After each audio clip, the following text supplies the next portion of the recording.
Assalamualaikum warahmatullahi wabarakatuh. Ketemu lagi di Binti Namine.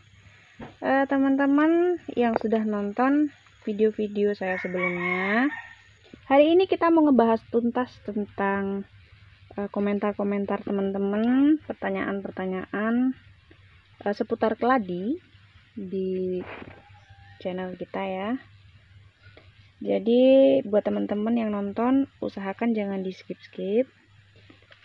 Kadang-kadang saya kalau buat video itu inti dari pembicaraan tuh kadang ada di belakang video, kadang di tengah video, tapi kadang-kadang juga di awal video, tapi kebanyakan di akhir video. Jadi kalau teman-teman skip-skip nanti takutnya nggak nyambung.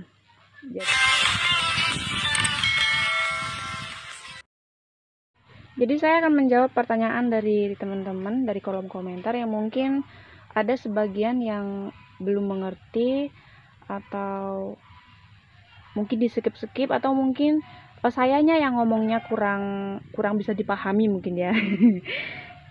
Oke, yang pertama itu ada yang nanya, Mbak, saya tuh seringnya punya keladi tuh gampang layu dan lama-lama mati, terus nggak bisa tahan lama gitu ya. Yang pertama itu perhatikan media tanam. Kalau saya tuh biasanya memperhatikan media tanam.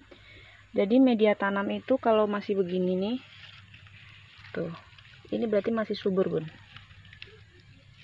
masih gembur ya, gembur, itu masih subur. Terus kalau saya biasanya bisa saya bongkar kalau media tanamnya tuh sudah seperti ini, mana ya, seperti ini,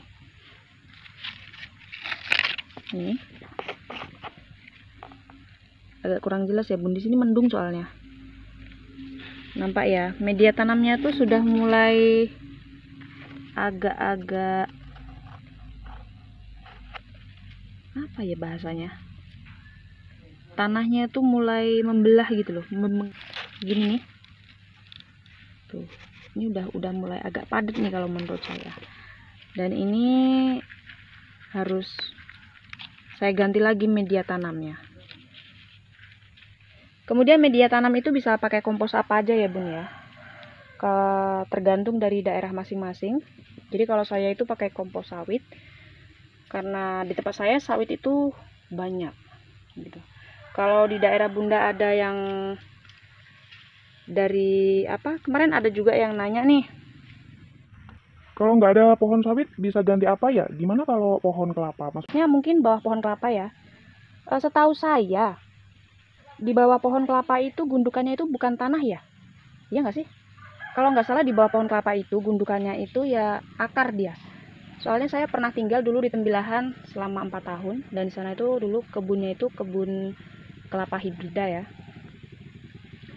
Bawah gundukannya itu sepertinya bukan gundukan tanah, tapi kalau mungkin saya salah bisa di komen di bawah kolom komentar ya. Saya juga udah lupa soalnya itu waktu masih kecil. Dan sebenarnya bahan dari kelapa itu banyak bisa digunakan, termasuk salah satunya itu kokofit ya.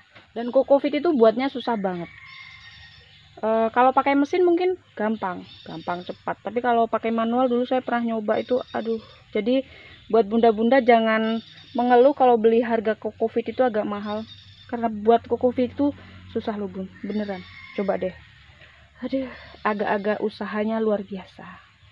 Pembuat kokofit saya doakan laris manis, apalagi musim bunga sekarang. Lanjut ke pertanyaan selanjutnya. Ada juga yang nanya, Mbak pakai pupuk apa nih Mbak buat tanaman keladinya? Kenapa keladinya bisa rimbun-rimbun ya Mbak? Warnanya menor-menor. Makasih Mas. Gini, pupuk yang saya pakai itu untuk saat ini saya belum memakai pupuk ya. Untuk saat ini saya hanya menggunakan kompos dari sawit.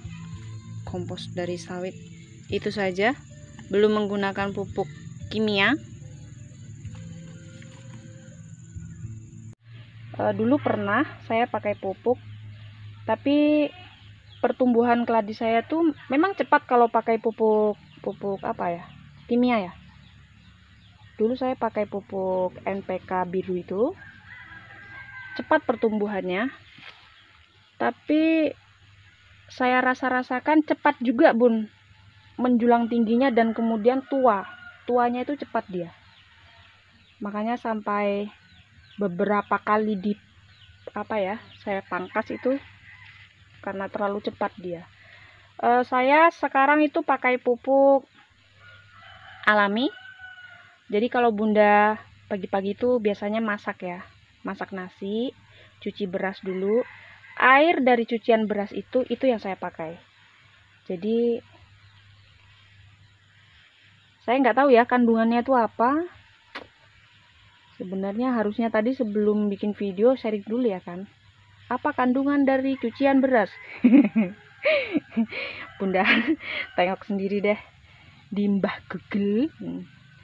Pokoknya itu, saya pakai air cucian beras. Saya siramkan. Tuh masih ada ini apanya nih. Tuh sisa-sisa dari berasnya. Bukan berasnya loh bun sebenarnya ini cucian beras, tapi berasnya ikut. Itu yang saya pakai.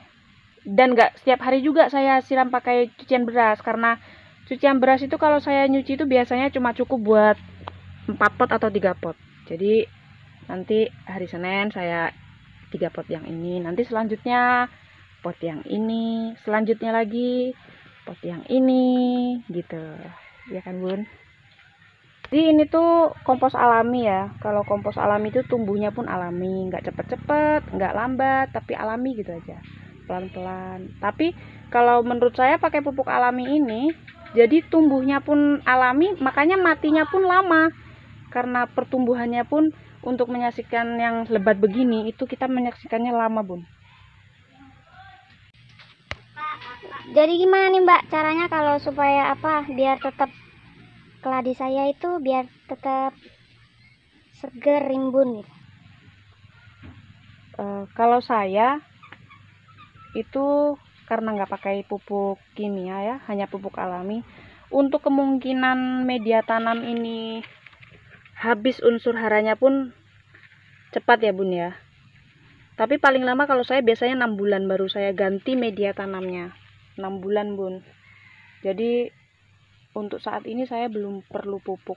Saya sudah hampir setahun lebih ya punya bunga-bunga ini, tapi belum punya pupuk. Dulu memang pernah pakai, tapi udah lama nggak saya pakai lagi, karena seperti itu menurut saya.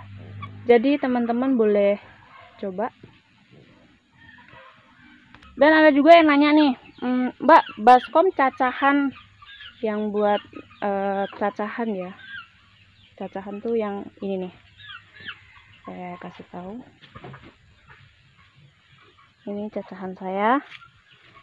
Nih, baskom yang buat cacahan ini nih dilobangin nggak sih Mbak? Iya, saya lobangin. Karena setahu saya keladi itu kalau umbi ini, enggak lah ya bahasa kita ada juga, terendam air terlalu lama, kalau menurut saya gampang busuk karena soalnya dicacah, jadi gampang busuk. Jadi ini tetap saya lobangin bawahnya. Ini contohnya tuh, saya lobangin ya, tetap saya lobangin semuanya, ini tiga-tiganya saya lobangin. Nah ini yang kemarin keladi apa ini ya, keladi keris, sudah mulai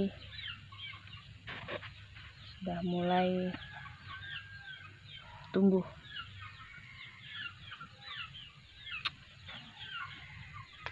Dan juga ada yang nanya, Selama penyemaian itu disiram apa enggak Mbak?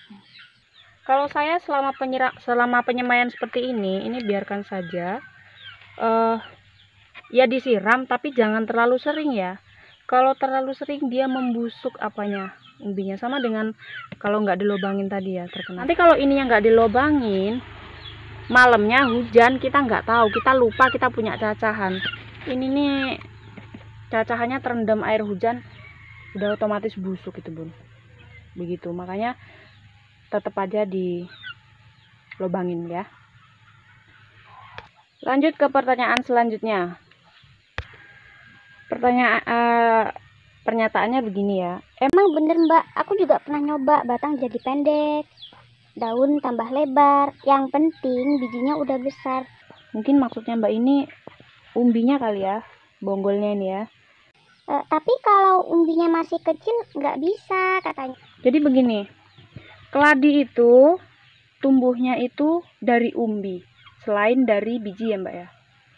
Tumbuhnya dari umbi. Umbi kalau umbinya mau kecil mau besar, dia tumbuhnya itu tetap kecil dulu Mbak, tunas dulu gitu.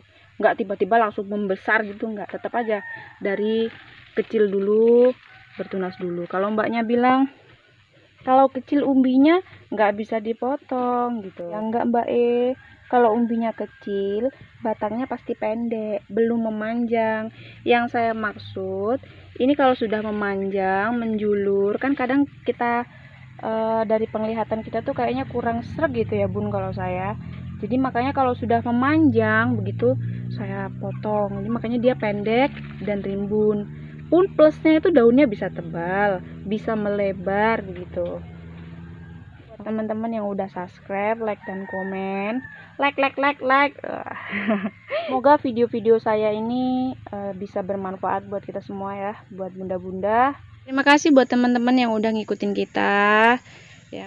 Dan saya akan tetap berusaha untuk membuat video-video yang real, sesuai fakta, berdasarkan pengalaman yang saya lakukan. Jadi buat teman-teman jangan sungkan-sungkan untuk berkomentar kalau ada yang ingin ditanyakan, dan saya juga akan berusaha menjawab sesuai yang saya tahu. Jadi kalau saya tahu saya bilang tahu, kalau saya nggak tahu ya saya akan diem aja.